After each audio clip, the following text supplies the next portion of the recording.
Genesis chapter 1. In the beginning God created the heaven and the earth. The earth was without form and void, and darkness was upon the face of the deep. And the Spirit of God moved upon the face of the waters. God said, "Let there be light," and there was light. And God saw the light, that it was good, and God divided the light from the darkness, and God called the light day, and the darkness he called night. And the evening and the morning were the first day. And God said, "Let there be a firmament in the midst of the waters, and let it divide the waters from the water." And God made the firmament, and divided the waters which were under the firmament from the waters which were above the firmament, and it was so. And God called the firmament heaven, and the evening and the morning were the second day. And God said, "Let the waters under heaven be gathered together into one place, and let the dry land appear," and it was so. And God called the dry land earth, and the gathering together of the waters called he seas, and God saw that it was good. And God said, "Let the earth bring forth grass, the herb yielding seed, the fruit tree yielding fruit after his kind, and whose seed is in itself, upon the earth," and it was so.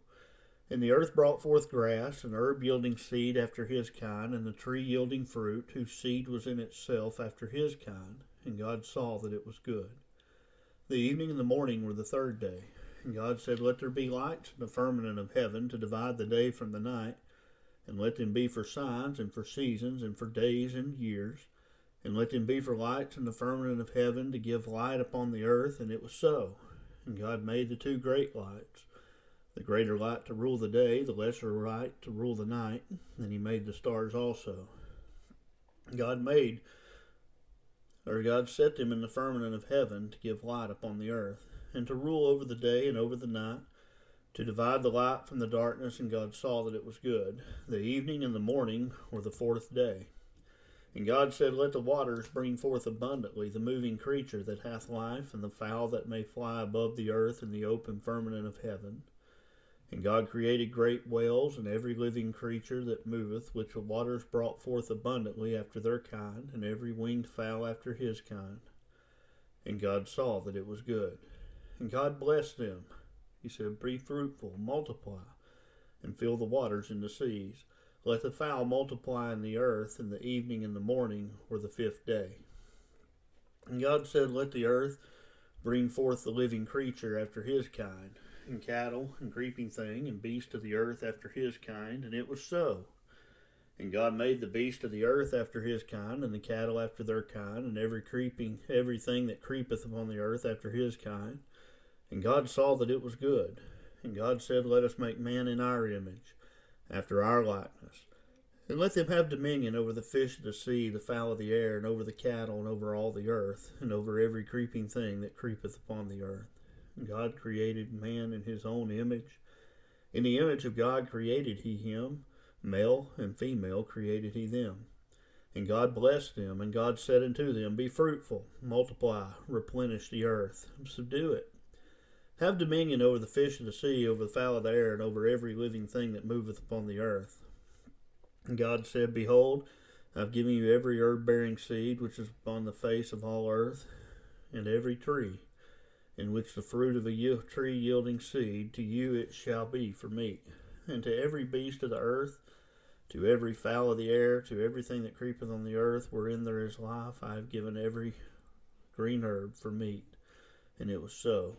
And God saw everything that he had made, and behold, it was very good. And the evening and the morning were the sixth day. Chapter 2. Thus the heavens and earth were finished, and all the host of them. And on the seventh day God ended his work which he had made, and he rested on the seventh day from all of his work which he had made. And God blessed the seventh day and sanctified it, because that in it he had rested from all of his work which God created and made. These are the generations of the heavens and of the earth, and when they were created, in the day that the Lord God made the earth and the heavens. And every plant of the field before it was in the earth, and every herb of the field before it grew, for the Lord God had not caused it to rain upon the earth, and there was not a man to till the ground.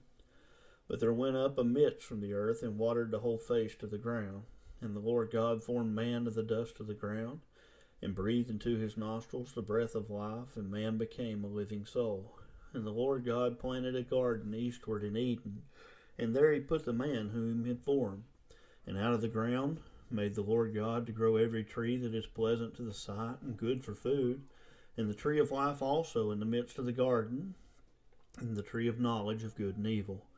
And a river went out of Eden to water the garden, and from thence it was parted, and became into 4 heads. The name of the first is Pison, and that which compasseth the whole land of Havilah, where there is gold.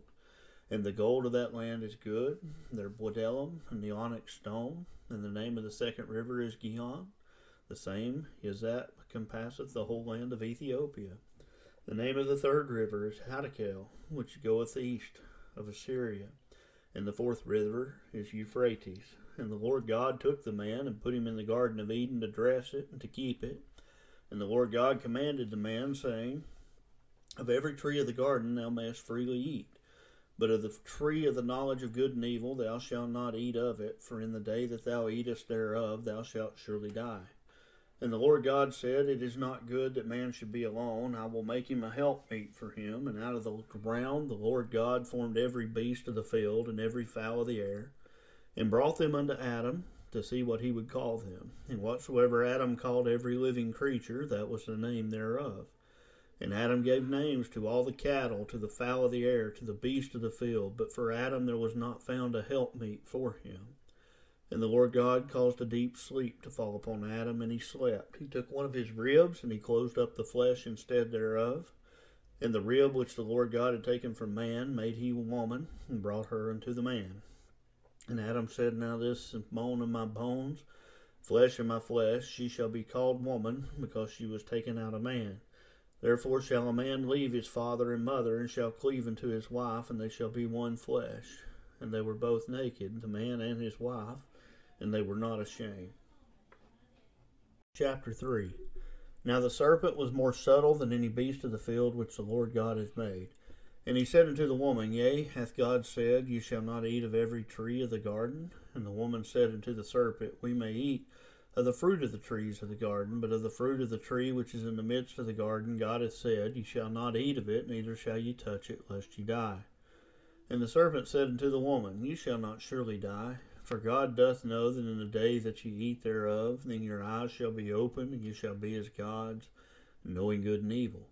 And when the woman saw that the tree was good for food, and it was pleasant to the eyes, and a tree to be desired to make one wise, she took of the fruit thereof, and did eat, and gave also her husband with her, and he did eat.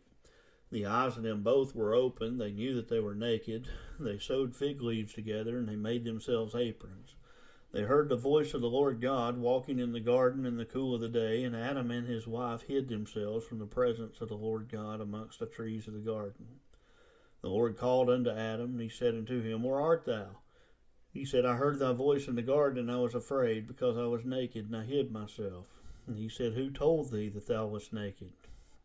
Hast thou eaten of the tree, whereof I commanded thee that thou shouldest not eat?